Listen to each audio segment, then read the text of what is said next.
Good morning. पिछले video में हमने पढ़ा ख्याति के बारे में, ख्याति का अर्थ, ख्याति की विशेषताएं, ख्याति के प्रकार और ख्याति की प्रकृति। अब हम पढ़ेंगे ख्याति के मूल्यांकन की विधियां, यानी ख्याति किस तरह से कैलकुलेट की जाएगी।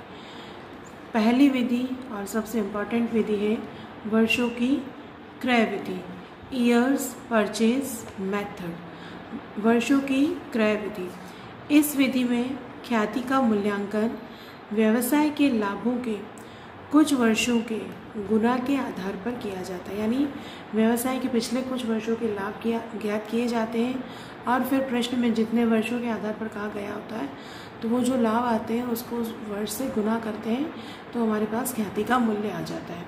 इसलिए इसे वर्षों की क्रय विधि कहा जाता है। ठीक है, सबसे पहले इस विधि में व्यवसाय के लाभों की गणना की जाती है। सबसे पहले क्या निकाला जाता है? व्यवसाय के लाभ निकाले जाते हैं, या सवाल में डायरेक्ट व्यवसाय के लाभ हमें दे रखे होते हैं। और अगर नहीं दे रखे होंगे तो हम लाभों की गणना निम्नलिखित दो आधार पर करेंगे। पहला आधार है औसत लाभ आधार। औसत लाभ आधार में औसत लाभ आधार, इसमें हम क्या करेंगे? सबसे पहले इसमें पिछले कुछ वर्षों के लाभ लिए जाते हैं, यानी पिछले कुछ वर्षों के लाभों को सम्मिलित किया जाएगा। अगर पिछले कुछ वर्षों में हानि हुई है तो उस हानि को भी हम इसमें सम्मिलित करेंगे। 5 वर्षों के लाभ है तो 5 वर्षों के लाभ में हो सकता है किसी वर्ष हानि हो, तो उन 5 वर्षों के लाभों को जोड़ देंगे और हानि वाले वर्ष की हानि को क्या कर देंगे? माइनस कर देंगे।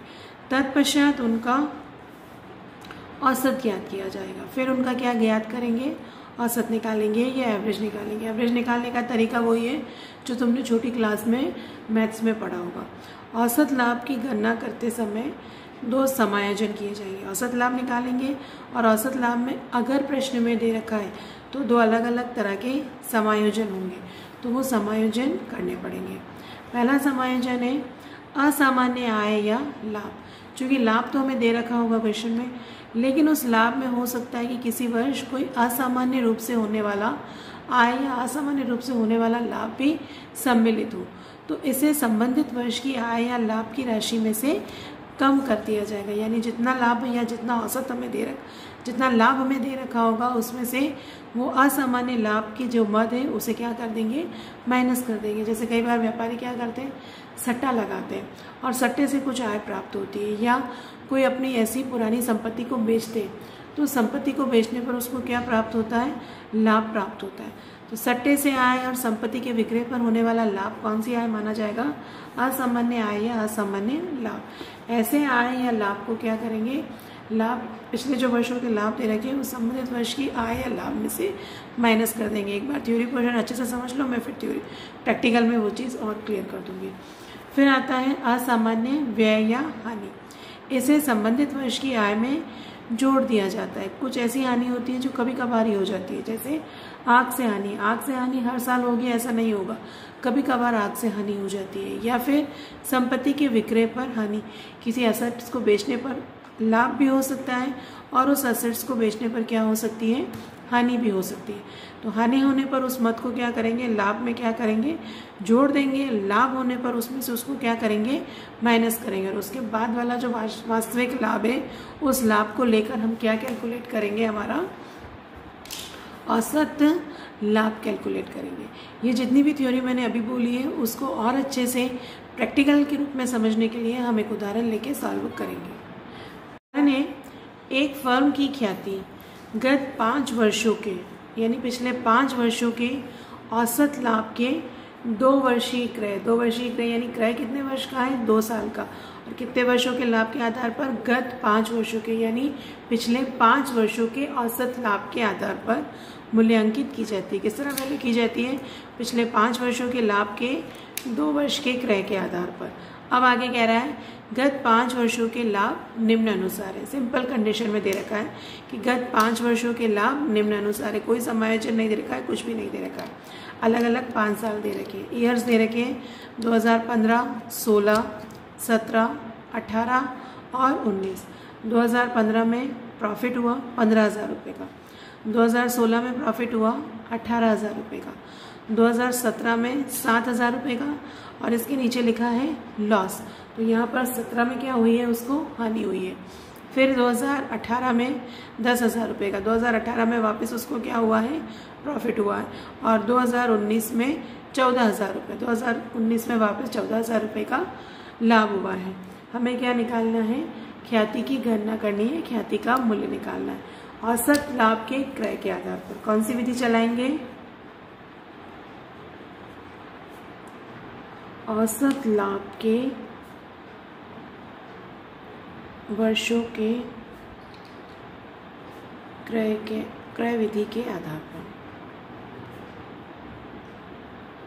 सबसे पहले हम क्या निकालेंगे, औसत निकालेंगे। तो औसत निकालने के लिए क्या करेंगे, औसत लाभ, कितने साल के लाभ दे रखे हैं, 5 साल के लाभ, 15,000 प्लस 18,000। अब चूंकि यहाँ पर क्या है, 7,000 रुपये की हानि है, तो हानि हम क्या कर देंगे, माइनस, फिर वापस प्लस के 10,000 रुपये, फिर प्लस 14,000 रुपये, डिवाइड किससे करेंगे, कितने साल के हैं, 5 साल के। तो औसत निकालने के लिए क्या करेंगे, 5, 1 2 3 4 और 5। तो यहाँ पर कितना लिखेंगे, 5। इनको जोड़ोगे तो ये आएगा 50,000। 50,000 में अब हम क्या करेंगे, 5 का भाग लगाएंगे, तो औसत लाभ कितना आ गया, 10,000 रुपये। औसत लाभ हमारे पास कितना आएगा, 10,000 रुपये। अब इस लाभ के बाद आगे इसने क्या कहा है, औसत लाभ के 2 वर्ष के क्रय के आधार पर, यानी 10,000 रुपये का औसत लाभ है, इसका 2 वर्ष का क्रय। तो ख्याति इक्वल टू औसत लाभ इंटू 2, 10,000 औसत लाभ हमने निकाला, इंटू 2 करेंगे, ख्याति का मूल्य कितना आएगा, 20,000 रुपये। ये हमारी उस फर्म की क्या आएगी, उस साल की ख्याति आ जाएगी। अब अगर 2 वर्षों की क्रय के आधार की जगह यहाँ पर 3 वर्षों का क्रय लिखा होता तो क्या करते, 10,000 इंटू 3, 4 वर्षों का क्रय लिखा होता तो 10,000 इंटू 4, 20,000। ये तो सिंपलेस्ट फॉर्म में, इसमें कोई समायोजन हमें नहीं करना है।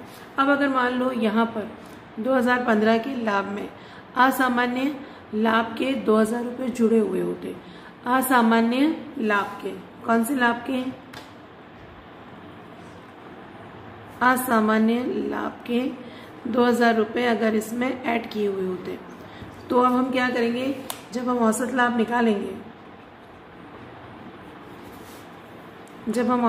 निकालेंगे, तो जब कुछ नहीं दे रखा था तो हमने पूरे 15,000 रुपये लिए।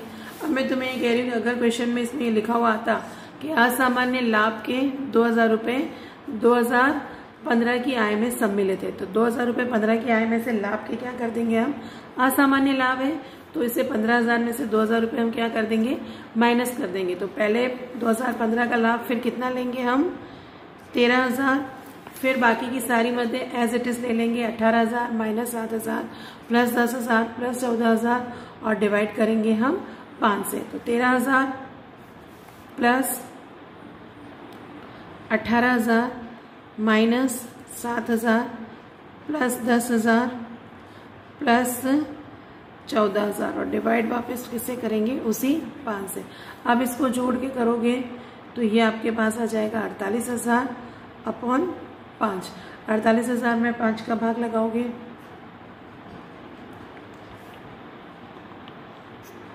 9,600 रुपये।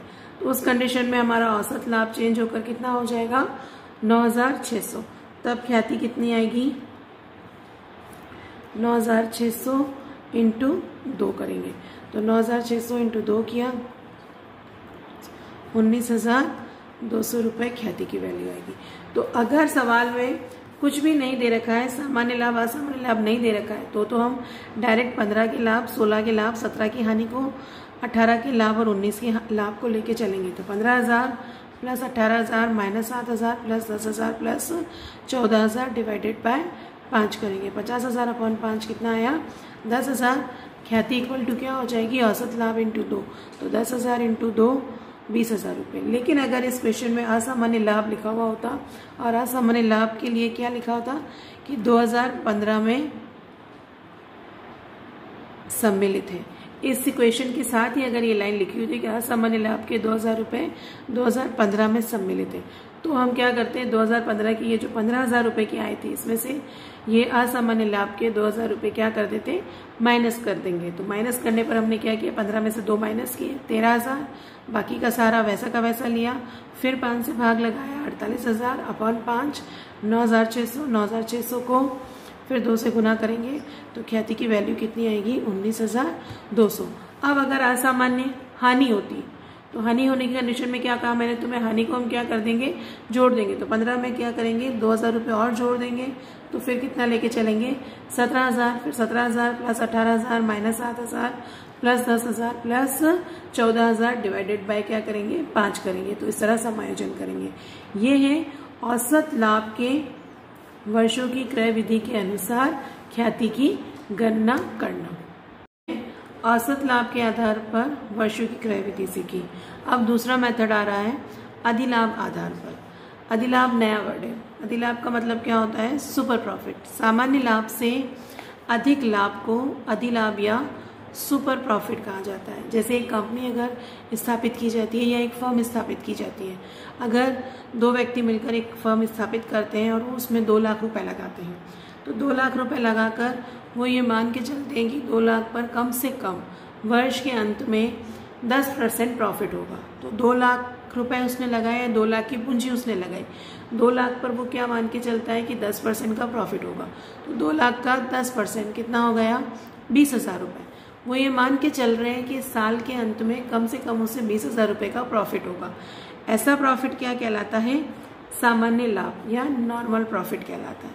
अब अगर वर्ष के अंत में उस फर्म को 20,000 की जगह 25,000 रुपये का लाभ हो गया, तो उन्होंने मान के कितना चला था 20,000 रुपये माने थे और उनको वास्तविक लाभ कितना हुआ 25,000 रुपये हुआ। तो 25,000 में से 20,000 रुपये माइनस किया तो 5,000 रुपये का जो ज़्यादा प्रॉफिट हुआ है, वो मानते थे कि 20 होगा और कितना हो गया 25 हो गया। तो 5,000 रुपये जो ज़्यादा प्रॉफिट हुआ है वो ज़्यादा प्रॉफिट हमारा क्या कहलाएगा अधिलाभ या सुपर प्रॉफिट कहा जाता है। अधिलाभ या सुपर प्रॉफिट वाले मेथड में कई बार तो सवाल में सारी चीज़ें हमें डायरेक्ट दे रखी होती है, औसत लाभ भी दे रखे होते हैं, सामान्य लाभ भी दे रखे होते हैं, और कई बार हमें खुद को कैलकुलेट करनी पड़ती है कि हम सुपर प्रॉफिट कैसे निकालेंगे। सुपर प्रॉफिट निकालने का सीधा तरीका क्या हुआ 25 में से 20 माइनस किया, यानी जो वास्तविक लाभ है उसमें से हमने क्या माइनस किया सामान्य लाभ या जो लाभ हम मान के चल रहे थे उसको क्या कर दिया माइनस कर दिया। तो उसको सूत्र के अकॉर्डिंग डालेंगे तो क्या कहलाएगा super profit equal to actual average profit या वास्तविक औसत लाभ। वास्तविक लाभ माइनस नॉर्मल प्रॉफिट या सामान्य लाभ। सामान्य लाभ यानी वो फर्म जितना मान के चल रही थी वो वाला लाभ, और वास्तविक लाभ यानी जो वास्तव में लाभ हुआ है। तो यहाँ 25 माइनस 20 किया अपन ने, तो वो क्या आया सुपर प्रॉफिट या अधिलाभ। तो सुपर प्रॉफिट या अधिलाभ निकालने का सूत्र है actual average profit minus normal profit या वास्तविक औसत लाभ। वास्तव में कितना लाभ हुआ वो उसमें से सामान्य लाभ हम क्या कर देंगे माइनस कर देंगे। अब सामान्य लाभ निकालने का तरीका क्या था 2 लाख का 10% किया, तो 2 लाख रुपए क्या मानी गई उसकी विनियोजित पूंजी इनटू मैंने क्या कहा 10% मान के चलते हैं, तो वो 10% को हम यहाँ पर क्या कहेंगे सामान्य प्रत्याय दर अपॉन क्या करेंगे 100, और इंग्लिश में करेंगे तो कैपिटल एम्प्लॉयड मतलब वही जितनी पूंजी उसने लगाई वो into normal rate of return. Capital employed और नॉर्मल रेट ऑफ रिटर्न आपको क्वेश्चन में पहले से दे रखी होगी और उसको भाग लगाएंगे हम 100 से। तो ये कौन सा प्रॉफिट आएगा सामान्य लाभ आएगा। सामान्य लाभ और फिर वास्तविक लाभ भी आपको क्वेश्चन में दे रखा होगा। फिर हम निकालेंगे सुपर प्रॉफिट। सुपर प्रॉफिट कैसे निकालेंगे वास्तविक लाभ में से सामान्य लाभ क्या करेंगे माइनस करेंगे, तो क्या आ जाएगा सुपर प्रॉफिट आ जाएगा। उसके बाद हमें निकालना है गुडविल।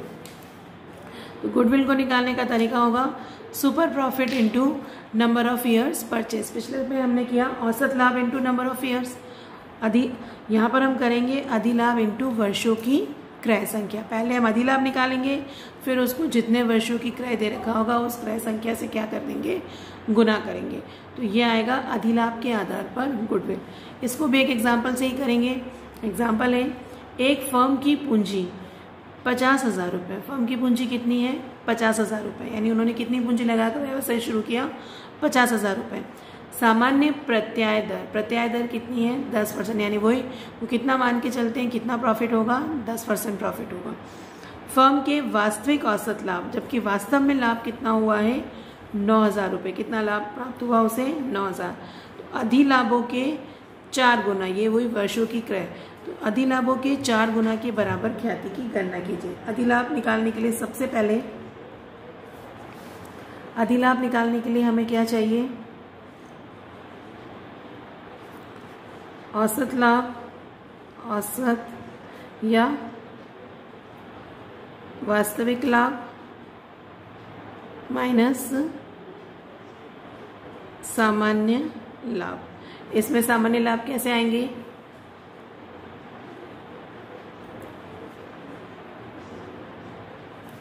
वही कैपिटल एम्प्लॉयड,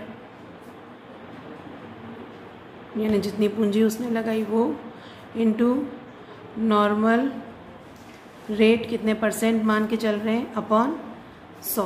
तो कैपिटल एम्प्लॉयड कितनी पूंजी लगाई थी उसने? 50,000 रुपये, इनटू नॉर्मल रेट कितने परसेंट माना था? 10%, तो 10 अपॉन 100। कितना आ गया? सामान्य लाभ 5,000 रुपये। फिर क्वेश्चन में डायरेक्ट दे रखा है वास्तविक औसत लाभ 9,000, यानी वास्तव में लाभ कितना हुआ है? 9,000। तो सुपर प्रॉफिट कैसे निकालेंगे? अधिलाभ इक्वल टू 9,000 वास्तविक लाभ, औसत माइनस सामान्य, तो 9,000 वास्तविक माइनस सामान्य हमने निकाला 5,000 रुपये। अधिलाभ कितना आ गया? 4,000 रुपये। अब आगे क्या कहा है? अधिलाभ के 4 गुना के बराबर, तो ख्याति इक्वल टू क्या आएगी? अधिलाभ इंटू 4। अधिलाभ आया हमारे पास 4,000 इंटू 4, कितना हो जाएगा? 16,000 रुपये। ये क्या आएगी?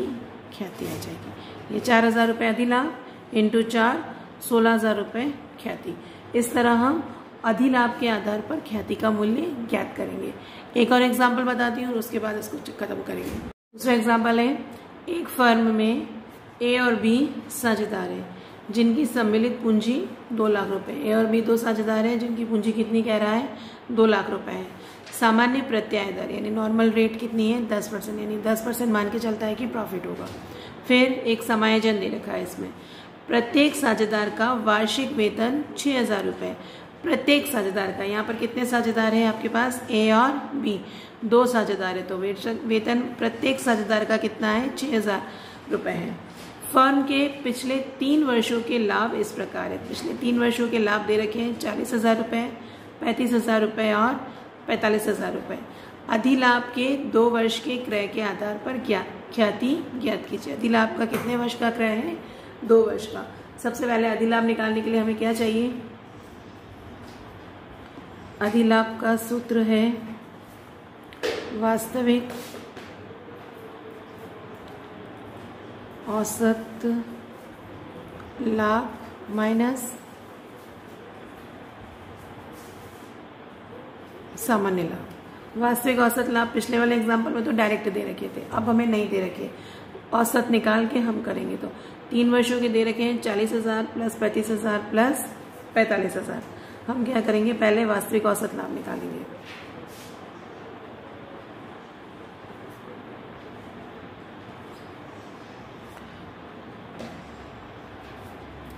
$40,000 प्लस 35,000 प्लस 45,000 अपॉन कितना करेंगे? अब 3 करेंगे। 3 क्यों करेंगे? क्योंकि 1, 2 और 3 अलग अलग वर्षों के दे रखे हैं, तो 3 करोगे तो यहाँ पर किसका भाग लगाएंगे? 3 का भाग लगाएंगे। 3 का भाग लगाने पर यह आएगा आपके पास, जोड़ने पर आएगा 1,20,000। 1,20,000 में अब हम कितने का भाग लगाएंगे? 3 का भाग लगाएंगे। यह आएगा आपके पास 40,000 रुपये। अब वैसे तो ये क्या माना जाएगा, वास्तविक औसत लाभ, लेकिन मैंने इसमें एक पॉइंट चेंज किया था। ये कहा था कि समायोजन है। प्रत्येक साझेदार का वार्षिक वेतन 6,000 रुपये, यानी अगर 2 साझेदार हैं तो ए और बी 2 साझेदार थे, ए को भी 6,000 रुपये मिलेंगे और बी को भी कितने मिलेंगे, 6,000। तो 6,000 प्लस 6,000 सैलरी के कितने हो गए, 12,000 रुपये। तो 40,000 रुपये का जो वास्तविक औसत लाभ आया है उसमें से खर्चे के कितने माइनस करेंगे हम, 12,000 रुपये माइनस कर देंगे। तो 40,000 माइनस 12,000 करेंगे, ये कितना आएगा आपके पास, 28,000। अब ये तो आपका कौन सा लाभ आया, वास्तविक औसत लाभ आया। अब हमें निकालना है सामान्य लाभ। सामान्य लाभ के लिए वही कैपिटल एम्प्लॉयड जो पूंजी विनियोजित की थी वो, into normal rate of return, short form कर रही हूँ, अपॉन 100। कैपिटल एम्प्लॉयड कितनी पूंजी लगाई उसने, 2 लाख रुपए, into normal rate of return 10 upon 100। 2 lakh का 10% आ गया 20,000 रुपये। ये तो वास्तविक औसत लाभ आया। ये आपके पास क्या आया, सामान्य औसत लाभ। अब हमें क्या निकालना है, अधिलाभ निकालना है। अधिलाभ इक्वल टू वास्तविक औसत लाभ माइनस सामान्य लाभ इक्वल टू 8,000 रुपये। अधिलाभ आ गया। अधिलाभ के बाद ख्याति आएगा। अधिलाभ इंटू 2 क्यों किया, क्योंकि ये कहा था कि 2 वर्ष के क्रय के आधार पर। तो अधिलाभ इंटू 2, 8,000 इंटू 2, ख्याति की वैल्यू आएगी 16,000 रुपये। इस तरह हम समायोजन करके ख्याति की वैल्यू कैलकुलेट करेंगे। तो 2 मेथड पढ़े, औसत लाभ के क्रय के आधार पर और अधिलाभ के क्रय के आधार पर। औसत लाभ में औसत लाभ इंटू जितने वर्षों का क्रय था वो। अधिलाभ निकालते वक्त हमें 2 चीज़ों की एक्स्ट्रा ज़रूरत थी, एक तो वास्तविक औसत लाभ और एक सामान्य लाभ। वास्तविक अगर डायरेक्ट दे रखा है तो ठीक है, नहीं दे रखा है तो जितने वर्षों का लाभ दे रखा हो उसमें जितने साल देगा भाग लगा के वास्तविक निकालेंगे। सामान्य लाभ निकालने के लिए capital employed into normal rate of return upon 100 करेंगे, तो इस तरह सामान्य लाभ आ जाएगा। अधिलाभ निकालने के लिए अधिलाभ इक्वल टू वास्तविक औसत लाभ माइनस सामान्य लाभ। 28,000 वास्तविक औसत लाभ माइनस सामान्य लाभ 20,000, 8,000 अधिलाभ इंटू 2, अधिलाभ इंटू वर्षों का क्रय, तो 8,000 इंटू 2 16,000 रुपये। इस तरह ख्याति के मूल्यांकन की विधियाँ के 2 मेथड आज हमने पूरे कर लिए।